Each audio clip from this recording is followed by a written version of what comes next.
ವೀಕ್ಷಕರಿಗೆಲ್ಲ ಮಾಶ್ರೀ ಮುರಳಿಕೃಷ್ಣನ ನಮಸ್ಕಾರ ಮತ್ತು ಸ್ವಾಗತ.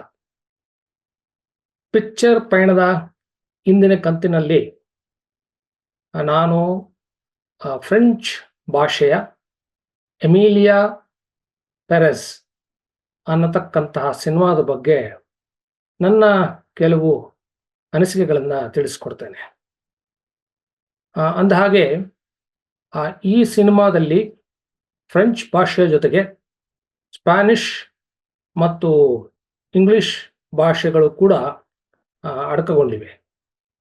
ಇದರ ನಿರ್ದೇಶಕ ಜಾಕ್ ಅಡಿಯಾರ್ಡ್, ಚಿತ್ರಕಥೆಯನ್ನು ಇವರೇ ರಚಿಸಿದ್ದಾರೆ. ಇದರ ಕಾಲಾವಧಿ 132 ನಿಮಿಷಗಳು. ನಮಗೆಲ್ಲ ಗೊತ್ತಿರೋ ಹಾಗೆ ಈ ನಮ್ಮ ನವೀನ ಸಿನಿಮಾ ಅಂತ ಏನು ಕರಿಬೋದು ನಾವು, ಅದರಲ್ಲಿ ಈ ಕತೆ ಹೇಳುವಿಕೆ ಏನಿರುತ್ತೆ ಮತ್ತು ಕತೆ ದಾಟಿಸುವಿಕೆ ನಿರೂಪಣೆಯ ಮೂಲಕ, ಇವುಗಳೆಲ್ಲ ಒಂದು ರೀತಿಯಲ್ಲಿ ಸಿದ್ಧ ಮಾದರಿಯಲ್ಲೇ ಇರುತ್ತದೆ ಅಂತ ಹೇಳ್ಬೋದು. ಅಂದರೆ ಈ ತುಳಿದ ಹಾದಿಯಲ್ಲೇ ಪಯಣಿಸೋದು ಮಾಮೂಲು ಅಂತ ಹೇಳಿದ್ರೆ ತಪ್ಪಾಗೋದಿಲ್ಲ ಅನಿಸುತ್ತೆ. ಇದಕ್ಕೆ ಹಲವಾರು ಕಾರಣಗಳಿರುತ್ತವೆ. ಮಾರುಕಟ್ಟೆ ಲೆಕ್ಕಾಚಾರವು ಕೂಡ ಅವುಗಳಲ್ಲಿ ಒಂದು ಅಂತ ಹೇಳ್ಬೋದು. ಈ ತರಹದ ನಡೆಗೆ ಟ್ರೋಪ್ ಅಂತ ಕರಿಬೋದು ಅಂತ ನನಗನ್ಸುತ್ತೆ.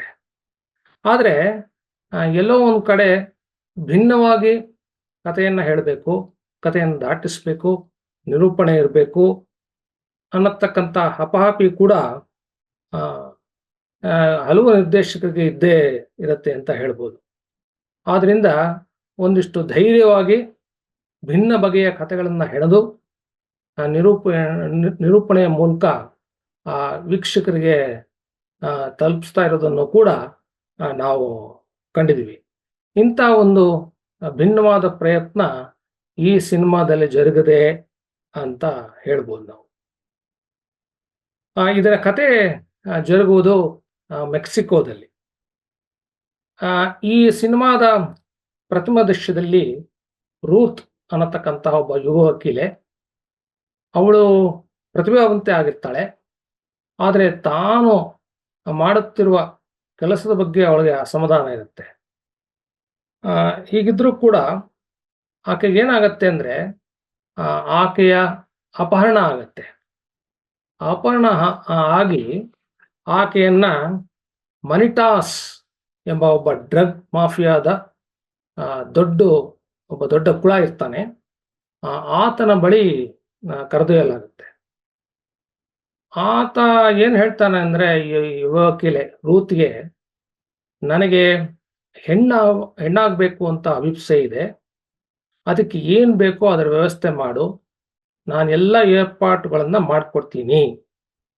ಅಂದರೆ ಈ ಹೆಣ್ಣು ಆಗುವಿಕೆ ಕ್ರಿಯೆ ಏನಿದೆ ಅದರ ಸಂಪೂರ್ಣ ಜವಾಬ್ದಾರಿನ ರೂತ್ಗೆ ವಹಿಸ್ತಾನೆ.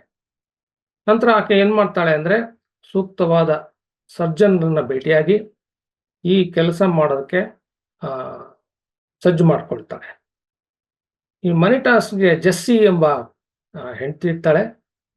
ಈ ಜೆಸ್ಸಿ ಪಾತ್ರವನ್ನು ಸೆಲೆನಾ ಗೋಮೆಸ್ ಮಾಡಿರೋದು, ಮತ್ತು ರೂತ್ ಪಾತ್ರವನ್ನು ಜೋ ಸಲ್ದಾನಾ ಅವರು ನಿಭಾಯಿಸಿದ್ದಾರೆ.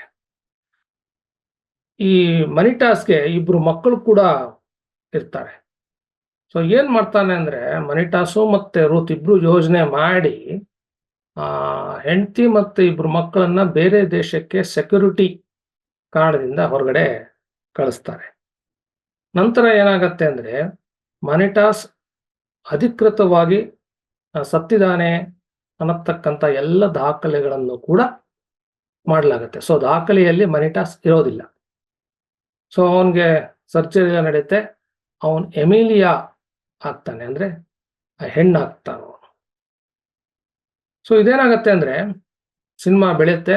4 ವರ್ಷಗಳ ತರುವಾಯ ಮೆಕ್ಸಿಕೋದಲ್ಲಿ ರೂತು ಒಂದು ಪಾರ್ಟಿಯಲ್ಲಿದ್ದಾಗ ಈ ಎಮಿಲಿಯಾಳ ಭೇಟಿಯಾಗತ್ತೆ. ಆ ಸಂದರ್ಭದಲ್ಲಿ ಎಮಿಲಿಯಾ ತನ್ನ ಮನದಿಚ್ಛೆಯನ್ನು ವ್ಯಕ್ತಪಡಿಸ್ತಾಳೆ. ಏನಂದ್ರೆ, ನಾನು ನನ್ನ ಕುಟುಂಬದ ಜೊತೆಗೆ ತಿರ್ಗಾ ಮೆಕ್ಸಿಕೋದಲ್ಲಿ ಬಾಳ್ಬೇಕು, ಅದಕ್ಕೇನ್ ಬೇಕು ನೀನ್ ಮಾಡು ಅಂತ ರೂತ್ಗೆ ಹೇಳ್ತಾನೆ. ಆಮೇಲೆ ಏನಾಗತ್ತೆ ಅಂದ್ರೆ, ರೂತು ಜೆಸ್ಸಿಯ ಬಳಿ ಹೋಗಿ, ಇಲ್ಲ ಮನಿಟಾಸ್ ಒಬ್ಬ ಚಿಕ್ಕಮ್ಮ ಇದ್ದಾಳೆ, ಅವಳಿಗೆ ನೀನು ಅವಳ ಜೊತೆ ಇರಬೇಕು ಅಂತ ತುಂಬಾ ಆಸೆ ಇದೆ, ಆದ್ರಿಂದ ಇಲ್ಲಿ ಬಂದ್ಬಿಡು ಅಂತ ಹೇಳಿ ಕರ್ಕೊಂಡು ಬರ್ತಾಳೆ. ತನ್ನ ಇಬ್ರು ಮಕ್ಕಳೊಡೆ ಮೆಕ್ಸಿಕೋಗೆ ವಾಪಸ್ ಆಗ್ತಾಳೆ. ಇದರ ನಡುವೆ ಏನಾಗಿರುತ್ತೆ ಅಂದ್ರೆ, ಎಮಿಲಿಯಾ ಒಂದು NGO ನಡೆಸ್ತಾ ಇರ್ತಾಳೆ. ಆ NGO ಉದ್ದೇಶ ಏನಂದ್ರೆ, ಈ ಡ್ರಗ್ ಲಾರ್ಡ್ಗಳು, ಈ ಡ್ರಗ್ ಕುಳುಗಳಿರ್ತಾರಲ್ಲ, ದೊಡ್ಡ ಕುಳುಗಳು, ಅವರ ಕಾರ್ಯಾಚರಣೆಗಳಿಂದ ಸುಮಾರು ಜನನ್ನ ಹತ್ಯೆ ಮಾಡಲಾಗಿರ್ತದೆ. ಆ ಹತ್ಯೆ ಮಾಡಿದ ಶವಗಳು ಕೂಡ ಸಿಕ್ಕಿರೋದಿಲ್ಲ. ಆ ಶವಗಳ ಶೋಧನೆ ಮತ್ತು ಆ ಕುಟುಂಬಗಳ ಸಂತ್ರಸ್ತರು ಯಾರಿದ್ದಾರೆ ಅವ್ರಿಗೊಂದು ನೆಲೆ ಒದಗಿಸಬೇಕು ಅನ್ನತಕ್ಕಂತಹ ನಿಟ್ಟಿನಲ್ಲಿ ಒಂದು NGO ಶುರು ಮಾಡಿರ್ತಾಳೆ. ಒಂದು ರೀತಿಯಲ್ಲಿ ಪಾಪ ಪ್ರಜ್ಞೆಯಿಂದ ಅಂತಹ ಕೆಲಸಕ್ಕೆ ಮುಂದಾಗಿರ್ತಾಳೆ ಅಂತ ಕೂಡ ನಾವು ಹೇಳ್ಬೋದು. ಅಂದ್ರೆ ಈ ಸಂತ್ರಸ್ತರ, ಅಂದ್ರೆ ಆ ಸಂತ್ರಸ್ತ ಕುಟುಂಬದವರಿಗೆ ಏನೋ ಒಂದು ರೀತಿಯಲ್ಲಿ ಸಹಾಯ ಮಾಡಬೇಕು ಅನ್ನತಕ್ಕಂಥ ಒಂದು ಉದ್ದೇಶ ಆಕೆಗೆ ಇರುತ್ತೆ.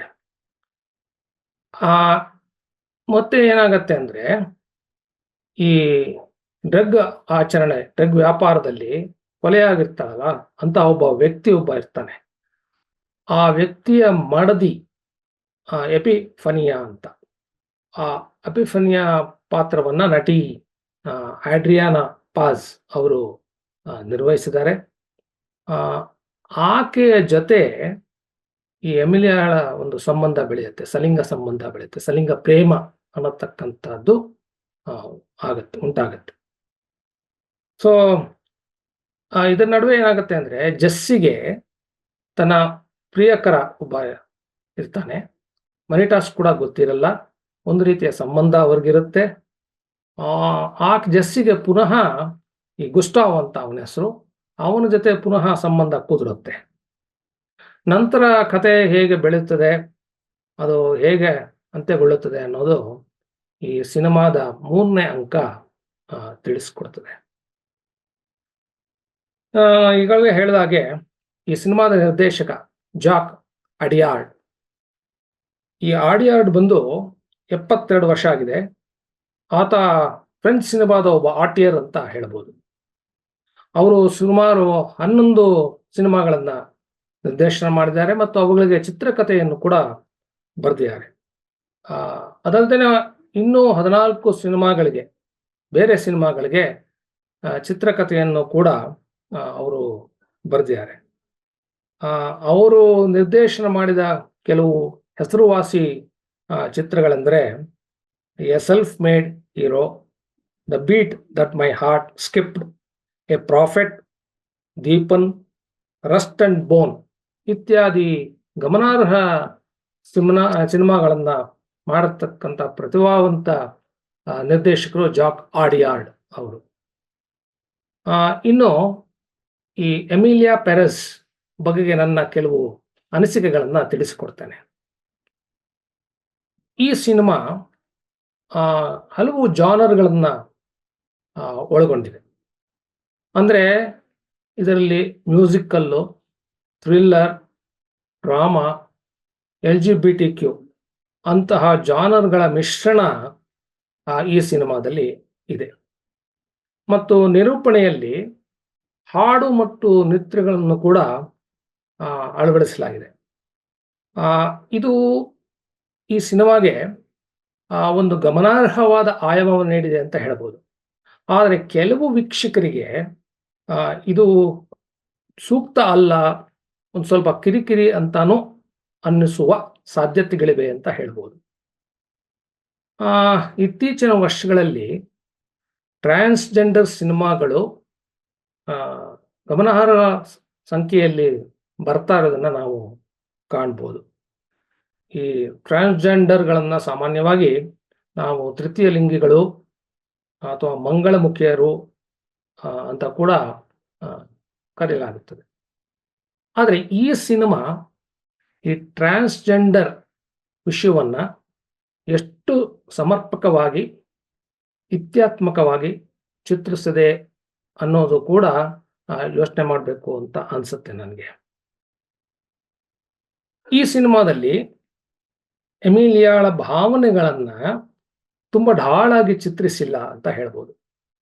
ಅಫ್ಕೋರ್ಸ್ ಈ ಸಿನಿಮಾದ 3ನೇ ಅಂಕದಲ್ಲಿ ತನ್ನ ಸಲಿಂಗ ಜೊತೆಗಾತಿ ಎಪಿಫನಿಯಾ ಮತ್ತು ಜಸ್ಸಿ ಬಗೆಗೆ ಆಕೆ ಒಂದಿಷ್ಟು ಕೋಮಲವಾದ ಮತ್ತು ಮಧುರವಾದ ಭಾವನೆಗಳನ್ನ ತೋರಿಸ್ತಾಳೆ.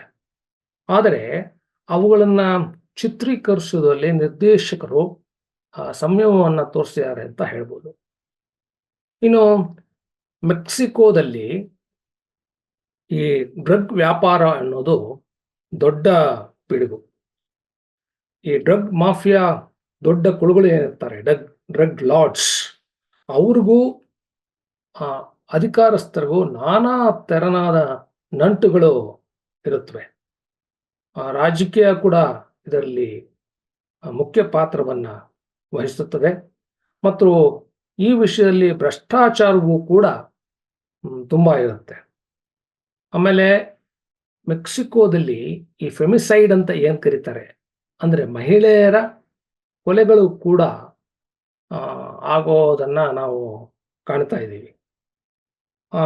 ಇವುಗಳನ್ನ ಒಂದಿಷ್ಟು ಸೆಪ್ಟೆಕ್ಸ್ ರೂಪದಲ್ಲಿ ಬಹಳ ಸೂಕ್ಷ್ಮವಾಗಿ ಒಂದು ಪಾರ್ಟಿಯ ದೃಶ್ಯದಲ್ಲಿ ರೂತ್ ಹೇಳ್ತಾಳೆ, ಇದ್ರ ಬಗ್ಗೆ ಪ್ರಸ್ತಾಪ ಮಾಡ್ತಾಳೆ.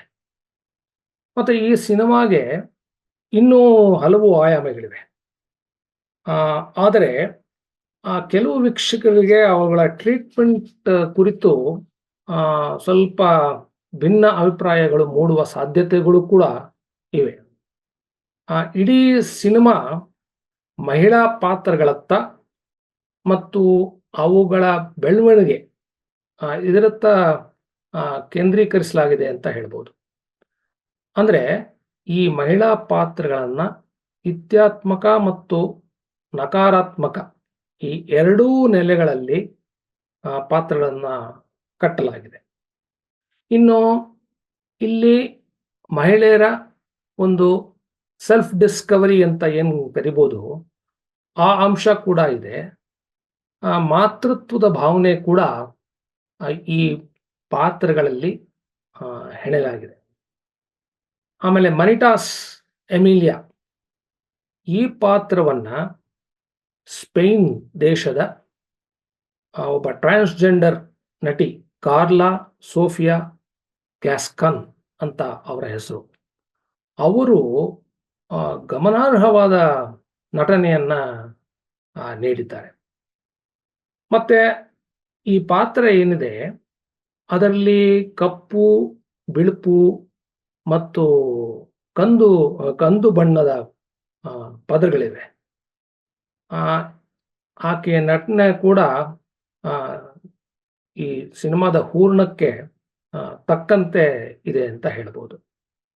ಮತ್ತೆ ರೂತ್ಲಾಗಿ ಜೋ ಸಲ್ದಾನಾ, ಜಸ್ಸಿಯಾಗಿ ಸೆಲೆನಾ ಗೋಮೆಸ್ ಮತ್ತು ಎಪಿಫನಿಯಾ ಆಗಿ ಅಡ್ರಿನಾ ಪಾಸ್ ಕೂಡ ನಟನೆಯಲ್ಲಿ ಸಮರ್ಥ ಸಾಥ್ ನೀಡಿದ್ದಾರೆ ಅಂತ ಹೇಳ್ಬೋದು. ಅಂದ ಹಾಗೆ ಈ 4 ನಟಿಯರಿಗೆ ಕಾನ್ಸ್